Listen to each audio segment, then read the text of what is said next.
Hello everyone, welcome back to your science class. How are you all today? कैसे आप लोग सब आज? Fine, very nice. I am also fine. Thank you so much for asking me. So basically अब हम अपने lesson 2 का second part continue करने वाले हैं, राइट? हमने लास्ट वीडियो में फर्स्ट पार्ट किया था जिसमें हमने क्या पढ़ा था? Nutrition in animals. तो बेसिकली हमने पढ़ा था कि हर एनिमल का एक न्यूट्रिशन की रिक्वायरमेंट डिफरेंट होती है, राइट? जैसे जैसे कि लायन हो गया। अब लायन की न्यूट्रिशन की रिक्वायरमेंट डिफरेंट होगी ना। लायन को हम पेड़ पौधे खिलाकर थोड़ी ना सोच सकते कि वो पावरफुल रहेगा या स्टैमिना बढ़ेगा। लायन को तो हंटिंग करनी है, उसको लायन को तो दूसरे एनिमल्स चाहिए, लायन और टाइगर को, राइट? नॉनवेज चाहिए बेसिकली। लायन नहीं खाता, पालक नहीं खाता लायन, राइट? फिर ऐसे ही रैबिट, रैबिट को हम थोड़ी ना नॉनवेज खिला सकते हैं। रैबिट का तो बॉडी सिस्टम वर्क ही नहीं करेगा उस अकॉर्डिंग। रैबिट मेरे ख्याल से डाइजेस्ट भी नहीं कर पाएगा। अब रैबिट की जो ईटिंग हैबिट्स है वो उसकी न्यूट्रिशन रिक्वायरमेंट्स की वजह से है। करेक्ट? अब ऐसे ही जो मस्कीटोज होते हैं, जो छोटे छोटे इंसेक्ट्स होते हैं, मस्कीटो के अलावा और भी जो इंसेक्ट होते हैं जो हमें काट लेते हैं। अब कोई क्यों काटता है? या तो दैट इंसेक्ट इज स्कैर्ड, कोई डरता है तभी तो अटैक करता है, ठीक है? या फिर उनका मोड ऑफ न्यूट्रिशन जो है वो ब्लड सकिंग के थ्रू है। दे वांट आर ब्लड, उन्हें ब्लड चाहिए। जैसे मस्कीटोज है, अब मच्छर को खून चाहिए। मच्छर को हम डिस्गाइज भी नहीं कर सकते कि हमने लाल कलर का शरबत रख दिया और मच्छर उस शरबत को जाके पी रहा है, नहीं। मच्छर को खून चाहिए, ह्यूमन ब्लड बेसिकली। ऐसे सो इज विद टिक्स, जो डॉग्स पे लग जाती है, जो एनिमल्स में लग जाती हैं। Got it? So her animal का एक मोड ऑफ न्यूट्रिशन है और न्यूट्रिशन रिक्वायरमेंट अलग अलग है। ओके, फिर हमने बात करी थी digestion in human beings. Human beings में डाइजेशन कैसे होता है? We started with mouth and buccal cavity, right? वहां से हमारा एलिमेंट्री केनाल स्टार्ट होता है जो हमारा डाइजेस्टिव सिस्टम बनाता है। वहां से एलिमेंट्री केनाल स्टार्ट होके एनस तक जाता है। एलिमेंट्री केनाल इतना लंबा होता है। फिर माउथ एंड बकल कैविटी से एलिमेंट्री केनाल स्टार्ट हो रहा है और वहीं से हमारा डाइजेशन प्रोसेस भी स्टार्ट हो रहा है, इफ यू रिमेम्बर, राइट? हम जो सलाइवा जो है हमारे अंदर, जो सलाइवरी ग्लैंड सिक्रीट कर रहा है सलाइवा, उसमें एक एंजाइम होता है सलाइवरी अमाइलेज। क्या होता है? Enzyme salivary amylase. Enzyme basically हमारे डाइजेशन प्रोसेस को थोड़ा फास्टन अप करता है, थोड़ा तेज करता है, ठीक है? और न्यूट्रिएंट्स एब्जॉर्प्शन और न्यूट्रिएंट मेटाबोलाइजेशन में भी हेल्प करता है। एंजाइम्स के बारे में हम आगे पढ़ेंगे।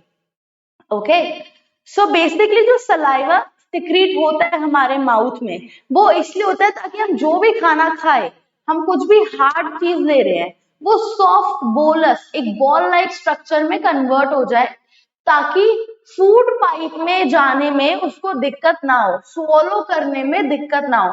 अब हम पिज्जा खाते हैं तो पूरा का पूरा वो ट्राइंगुलर स्लाइस थोड़ी ना अंदर खा लेते हैं, हम टुकड़े, हम उसके बाइट्स लेते हैं छोटे छोटे, फिर उसको च्यू करते हैं, फिर वो सॉफ्ट हो जाता है, तभी वो अंदर जाता है, राइट? यस और नो? सो अब हमारी जो फूड पाइप है उसका फंक्शन क्या है? खाने को माउथ से लेके स्टमक में पहुंचाना। तो उसमें भी फूड पाइप में एक पेरिस्टाल्टिक मूवमेंट होता है कि ऊपर से चीज नीचे जाएगी, नीचे से ऊपर नहीं आएगी। बट वॉमिटिंग के केस में उल्टा होता है, वॉमिटिंग रिवर्स होती है, एंटी ग्रेविटी चलती है। एंटी ग्रेविटी मतलब कोई भी चीज ऊपर से नीचे गिरेगी ना, जमीन की तरफ, ग्रेविटी है जमीन पे। बट एंटी ग्रेविटी, अब आप सोचिए पेट से वॉमिट निकल रही है। अब वो कैसे निकल रही है कि या तो पेट हमारा खाना अलाउ नहीं कर रहा है, या फिर कोई दिक्कत हो रही है, डाइजेस्टिव सिस्टम में दिक्कत हो रही है, या हमने ओवर ईटिंग कर ली। तो जो ओवर वाला खाना है उसको कहीं तो जाना पड़ेगा, वो फूड पाइप में नहीं रह सकता, क्योंकि फूड पाइप स्टोर करने की जगह नहीं है, फूड पाइप सिर्फ ट्रांसफर करने की जगह है। इसलिए हमें वॉमिटिंग होती है। Got it? ओके, फिर हमने देखा कि डाइजेशन भी 5 स्टेप्स में हो रहा है. Ingestion, yes, then ingestion, digestion, absorption, assimilation, then egestion, right? So ये एक सीक्वेंस वाला प्रोसेस था. ओके, सो आई होप आपने रीडिंग कर ली है चैप्टर की अच्छे से, बिल्कुल अच्छे से हो गई है, कोई डाउट नहीं. Very nice, very good. फिर हमारे कुछ ग्लैंड्स होते हैं जो सिक्रीट करते हैं हॉर्मोन्स या फिर डाइजेस्टिव जूसेस. जैसे हमने पढ़ा था लिवर, लिवर सिक्रीट करता है कौन सा जूस? Bile juice. वो बाइल जूस जाता है स्मॉल इंटेस्टाइन में. ओके, एंड गॉल ब्लैडर उस बाइल जूस को स्टोर करके रखता है कि जब खाना आएगा और बहुत सारा फैटी वाला खाना होगा तो हम बाइल जूस को सिक्रीट कर देंगे स्मॉल इंटेस्टाइन में. ठीक है, फिर वहीं पे हमारा पैंक्रियाज भी डाइजेस्टिव जूसेस सिक्रीट करे जिसमें इंसुलिन है. इंसुलिन बेसिकली शुगर के ब्रेकडाउन के लिए बहुत हेल्पफुल होता है. जैसे हमने कोई मीठी चीज खाई, रादर हम कोई भी फ्रूट्स ले रहे हो उसमें भी शुगर्स है. ठीक है, उसमें भी शुगर है. वो शुगर इतना नुकसान नहीं करती केन शुगर के कंपैरिजन में, कोल्ड ड्रिंक वाले शुगर, आइसक्रीम वाले शुगर के कंपैरिजन में.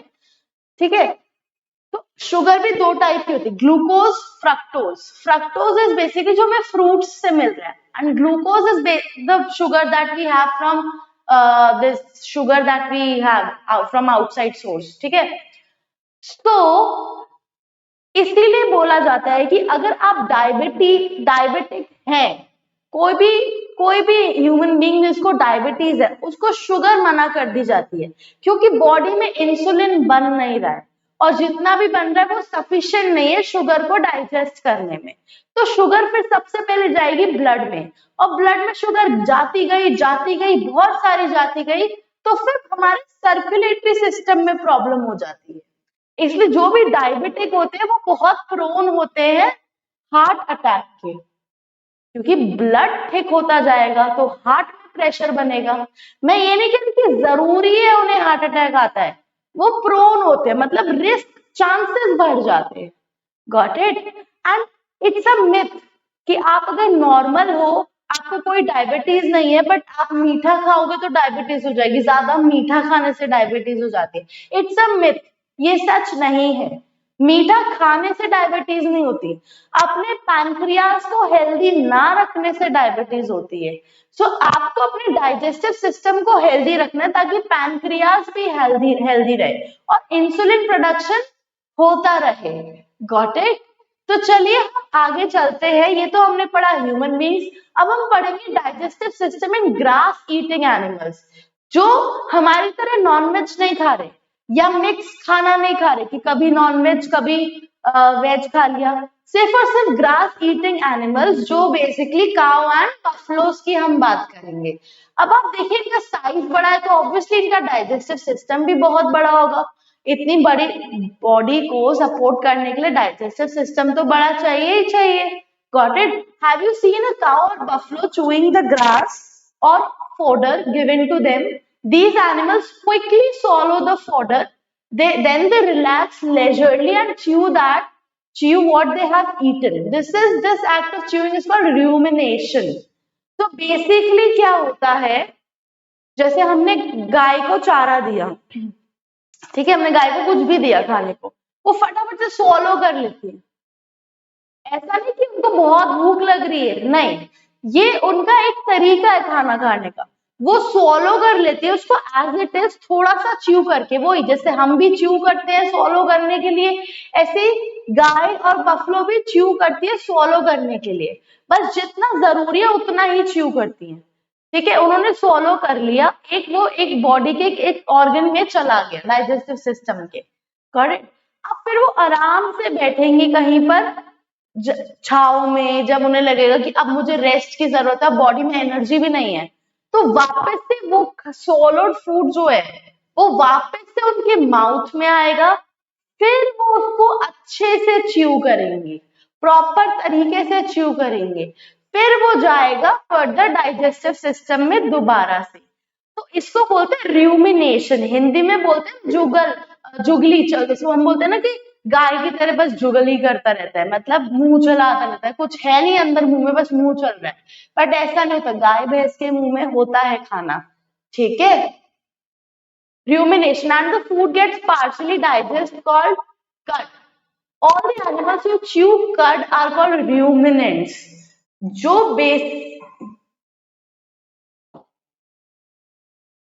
बेसिकली फर्स्ट टाइम उन्होंने च्यू किया और अंदर डाल दिया, उसे बोलेंगे हम कड।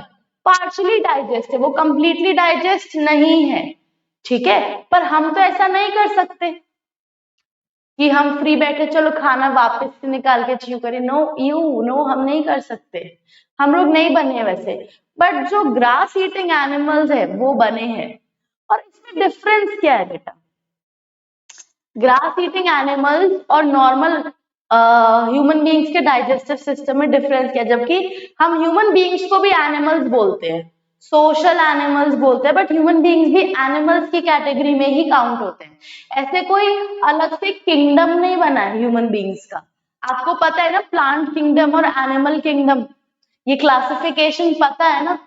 सो ह्यूमन बीइंग्स का किंगडम नहीं, ह्यूमन बीइंग्स एनिमल किंगडम का ही पार्ट होते हैं। फैमिली, जीनस, स्पीशीज और बाकी सारी चीजें अलग हो गई, बट पार्ट किंगडम तो एनिमेलिया ही है ना सबका, तो ऑर्डर अलग होता है। तो क्योंकि हम जो खाना खा रहे हैं उसमें सेल्यूलोज नहीं है, एज डिस्कस्ड अर्लियर, हमारी body can not digest cellulose, our body just can not digest cellulose. हमारे पास वो सेल्यूलोज को डाइजेस्ट करने के एंजाइम है ही नहीं। जैसे मैंने बोला कि सलाइवा में सलाइवरी अमाइलेज होता है जो कार्बोहाइड्रेट का ब्रेकडाउन मुंह में ही स्टार्ट कर देता है, इसीलिए हम बोलते हैं कि डाइजेशन प्रोसेस माउथ से ही स्टार्ट हो जाता है। Got it? पर हमारे पास सेल्यूलोज को डाइजेस्ट करने के लिए जो सेल्यूलेज दिया है, एंजाइम्स को ऐसे पहचानते हैं, उनके एंड में ASE होता है, एज, ठीक है। जो सेल्यूलेज एंजाइम है वो हमारी बॉडी में नहीं है, and it takes time to digest. इसीलिए रूमिनेंट्स होते हैं जो पार्शियली डाइजेस्ट फूड को दोबारा से च्यू करते हैं और उसका फिर डाइजेशन इजी हो जाता है। How is it possible for a ruminant to bring the food back to the mouth from the stomach? अब हम कह रहे हैं कि पहले खाना अंदर चला जाता है फिर खाना बाहर आ जाता है, जबकि हमारी बॉडी में ऐसा हो रहा है कि खाना ऊपर से नीचे गया, पेरिस्टाल्टिक मूवमेंट, याद है आपको, कल मैंने बताया था ये वर्ड। तो एंटी ग्रेविटी तो कोई काम नहीं होना चाहिए, आइडियली तो होता भी नहीं है, पर इनके में ये नॉर्मल है, mean it is casual for them, nature ने ही ऐसा बनाया है। जबकि नेचर बोलता है कि ग्रेविटी के अगेंस्ट मत जाओ, बट नेचर ने ग्रेविटी के अगेंस्ट एक डाइजेस्टिव सिस्टम बनाया हुआ है जो रूमिनेंट्स के अंदर है। How beautiful the nature is, it is okay. So from the rumen, the food reaches a large sac-like structure called cecum, found between esophagus and small intestine. The cellulose of the food is digested here by the action of certain bacteria which are not present in humans. Now you know why these animals cannot chew food properly at the time they take it in. Have you ever wondered why we cannot digest cellulose like the cattle do? This is because the grass is rich in cellulose, a carbohydrate. In ruminants like cattle, deer, etc., bacteria present in rumen helps in digestion of cellulose, which is absent in few animals, including humans. Okay, fine. Do you see this structure? This bag-like structure, इसे बोलते हैं हम caecum. जो first time पे जो swallow कर रही है कैटल, फर्स्ट टाइम पे जो कट बन रहा है, that cut goes into caecum. फिर वो सीकम वापस से माउथ में फूड को भेजता है कि अब इसको अच्छे से च्यू करो, वरना ये डाइजेस्ट नहीं हो पाएगा, क्योंकि सेल्यूलोज है।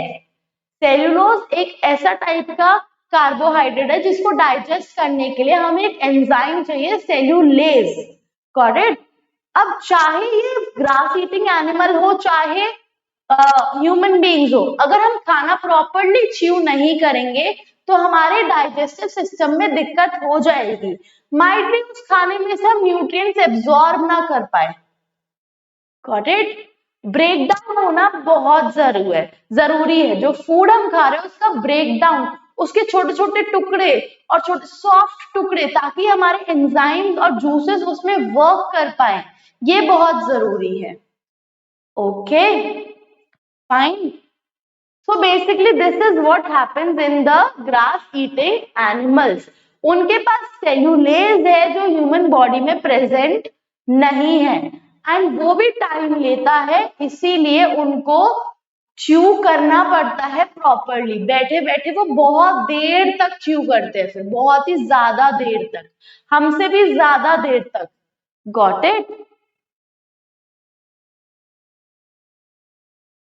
Feeding and digestion in amoeba, मैंने आपको लास्ट वीडियो में बताया था कि अमीबा में आपको अच्छा लगेगा क्योंकि बहुत कुछ डिफरेंट पढ़ने को मिलेगा, और इसकी जो वोकैबुलरी है वो भी बहुत अच्छी है। अच्छी आज की बहुत डिफरेंट है, कुछ नया सीखने को मिलेगा। Got it? सो चलिए स्टार्ट करते हैं। अब अमीबा और बाकी एनिमल्स में आपको क्या डिफरेंस दिख रहा है? मैं बोलूंगी अमीबा और बाकी ऑर्गेनिजम्स में आपको क्या डिफरेंस दिख रहा है, क्योंकि अमीबा को मैं एनिमल से कंपेयर नहीं कर सकती। I will tell you the reason why. पहले आप थोड़ा सा ऑब्जर्व करके बताइए, आप में से किसी ने रिसर्च करी अमीबा के बारे में? डिड इट एक्साइट यू जब मैंने आपको बोला कि बहुत इंटरेस्टिंग है? Very very nice. ऐसे ही थोड़ा थोड़ा रिसर्च करा करिए। हु नोज, आपको रिसर्चर बनना हो बड़े होकर तो स्किल्स तो डेवलप अभी से ही करना स्टार्ट करेंगे ना हम। Very nice. सिर्फ ऐसा नहीं कि साइंस में रिसर्चर बनाओ, किसी भी चीज के लिए अब हमें रिसर्च करने की जरूरत पड़ती है। Got it? तो हमें पता तो होना चाहिए कि रिसर्च करना कैसे है। Okay, very nice. So basically amoeba is a unicellular organism. ना हम बोल रहे यूनिसेल्युलर मीन्स वन सेल। ये जो एक अमीबा है ये एक सेल है, और हमारी बॉडी में मिलियंस और ट्रिलियंस ऑफ सेल्स है। तो अमीबा सोच लीजिए कितना छोटा होगा, अगर हमारी बॉडी में इतने सारे सेल्स है तब जाके हम 5 फीट और इतने फीट और ऐसे फीट लंबे हैं, क्योंकि हमारी बॉडी में बहुत सारे सेल्स है जो जुड़े हुए हैं आपस में। तो अमीबा एक सेल। Got it? So amoeba is a unicellular organism found in the pond water. It does not have a mouth or a digestive system. It has a cell membrane around its dense nucleus and many small vacuoles in the cytoplasm. अब amoeba जो organism है उसके पास कोई digestive system नहीं है कि उसके पास पेट है, फूड पाइप है और लिवर है, पैनक्रियाज है, नहीं, एक ही तो सेल है, पूरी बॉडी भी नहीं है। एक सेल में कितना कुछ हो जाएगा, एक सेल में एक न्यूक्लियस है, एक साइटोप्लाज्म है, बहुत है। तो अमीबा क्या करता है, और अमीबा का शेप फिक्स्ड नहीं है, जैसे हमारा शेप फिक्स्ड है, जैसे हम लास्ट वीडियो में दिख रहे थे हम इस वीडियो में भी वैसे ही दिख रहे हैं, और सब वैसे ही दिखते हैं। Got it? बस शक्ल अलग होती है। ओके, सो अमीबा का कोई शेप नहीं है, इरेगुलर शेप है। अमीबा का शेप चेंज होता रहता है, कब? जब उसे फूड चाहिए। जब अमीबा को भूख लगती है तो वो अपना शेप चेंज कर लेता है। क्यों? क्योंकि amoeba has an irregular shape which keeps on changing slowly. It has projections in its body. जैसे देख रहे हो ऐसे ऐसे ऐसे ऐसे, तो बड़ा इरेगुलर सा ऐसे प्रोजेक्शन है, अंदर बाहर हो रहा है। दीज आर कॉल्ड सूडोपोडिया और फॉल्स फीट। इसे बोलेंगे हम सूडोपोडिया। सूडो मीन्स नकली, फॉल्स, ठीक है, किसी चीज को फेक करना। Okay, so that is false. अब जैसे ये फूड पार्टिकल है, अमीबा को ये खाना चाहिए, तो अमीबा अपनी शेप चेंज करके इस खाने के अराउंड अपना फुट बढ़ा देगा, मतलब अपनी बॉडी को बढ़ा देगा, बीच में कैविटी हो जाएगी। धीरे धीरे वो अमीबा उस फूड को भी कैप्चर कर लेगा, और वो फूड पार्टिकल आ गया अमीबा के अंदर, जो बन गया फूड वैक्यूल। अब धीरे धीरे धीरे धीरे धीरे धीरे फूड पार्टिकल भी ऐसे कंज्यूम हो जाएगा, और अमीबा वापस से वैसे हो जाएगा जैसे कुछ हुआ ही नहीं था। Got it. सो ये है बड़ा इजी सा सिस्टम अमीबा का। इंटरेस्टिंग मैंने इसलिए बोला था क्योंकि कुछ भी कॉम्प्लिकेटेड तो है नहीं। अमीबा की कैसी भी शेप बना दीजिए, फूड पार्टिकल बगल में बना दीजिए और उसकी तरफ वैक्यूल बना दीजिए, सूडोपोडिया बन गया, अमीबा बन गया, डाइजेशन हो गया। देखिए कितना इजी सिस्टम है अमीबा का। The food is taken from any place of its body by means of projecting structures. Soon the pseudopodia surround the food. The food particle with a drop of water forms a food vacuole. Within the body, digestive juices, enzymes are produced which help the digestion of ingested food in food vacuole. अब body के अंदर enzymes, digestive juices है, ठीक है। After the amoeba reaches a critical size, it divides into two daughter cells. अब जब amoeba mature हो जाता है, जब खाना मिल गया और मेच्योरिटी आ गई, बहुत बड़ा साइज हो गया कि अब नहीं आगे बढ़ सकते, तो ये अमीबा क्या करता है, जैसे ये एक अमीबा है, ये 2 डॉटर सेल्स में डिवाइड हो जाएगा। फिर वो डॉटर सेल्स आगे जाएंगे, अपना खाना लेंगे, फिर वो भी बड़े हो जाएंगे तो वो भी डॉटर सेल्स में डिवाइड हो जाएंगे। ऐसे ही पॉन्ड में बहुत सारे अमीबा हो जाते हैं एंड ये बहुत फ्रीक्वेंटली डिवाइड करते हैं, गॉट इट। क्योंकि यूनिसेल्युलर कुछ कॉम्प्लेक्सिटी है नहीं सिस्टम में। The undigested food is thrown out of the body through a contractile vacuole at any point because amoeba has no anus. अब अमीबा ने फूड लिया है सूडोपोडिया से, तो जो अनडाइजेस्टेड फूड है वो निकलेगा कैसे? सेम तरीके से जैसे ये अंदर खींच रहे, पुल कर रहे हैं, फूड में फूड वैक्यूल बन के पुश किया जाएगा, पुश करने में बॉडी से बाहर निकल जाएगा। Simple. Summary of the chapter. So basically अब हो गया हमारा थ्योरेटिकल पार्ट कंप्लीट। अब हम करेंगे क्वेश्चन आंसर्स। ये summary of the chapter I want you to read in homework.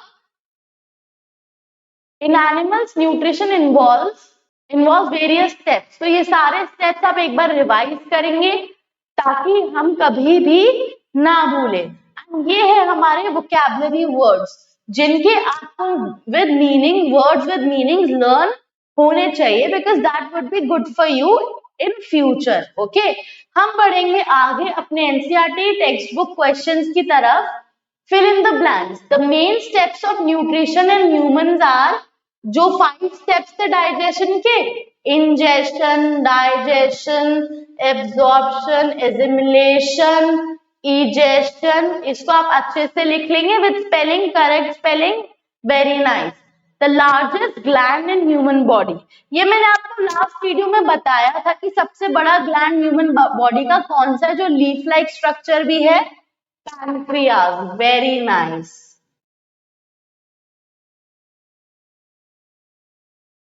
The stomach releases hydrochloric acid and dash juices which act on food. कौन से juices? Digestive juices. Stomach does not release hydrochloric acid. It has hydrochloric acid inside it. Okay. The inner wall of the small intestine has many finger-like outward growths. हमने small intestine के बारे में पढ़ा था last video में। उसमें था कि उसमें बहुत सारे फिंगर लाइक प्रोजेक्शंस है जो एब्जॉर्प्शन, जो खाने के न्यूट्रिएंट्स के एब्जॉर्प्शन का सरफेस एरिया बढ़ाते हैं।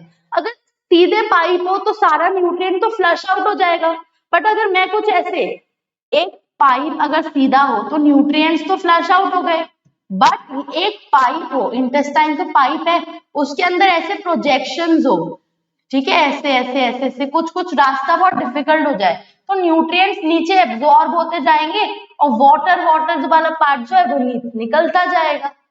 सो इन प्रोजेक्शंस को हम बोलते हैं villi. Amoeba digest its food in the food vacuole.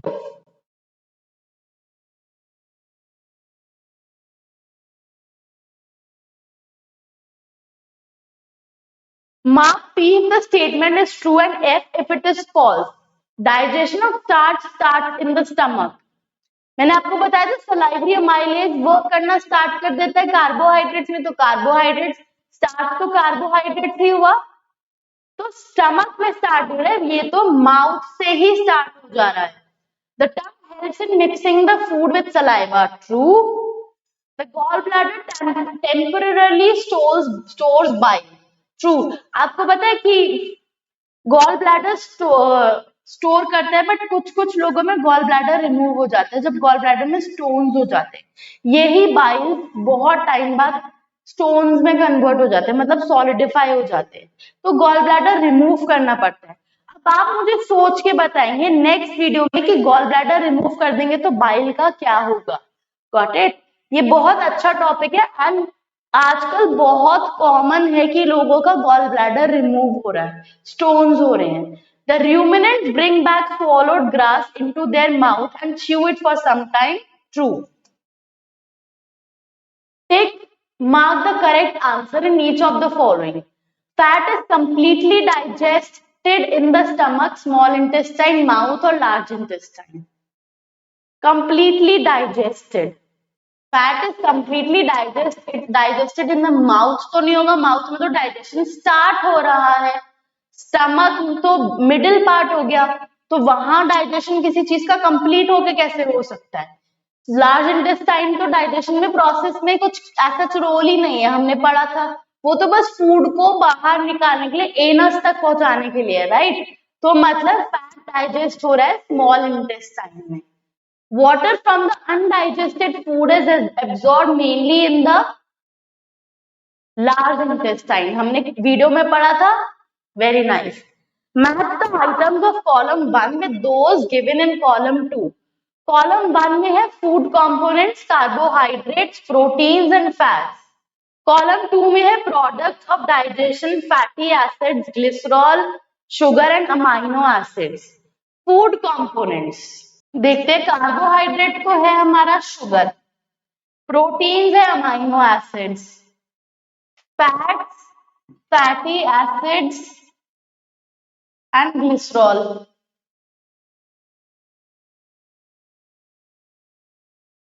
And food components products of digestion.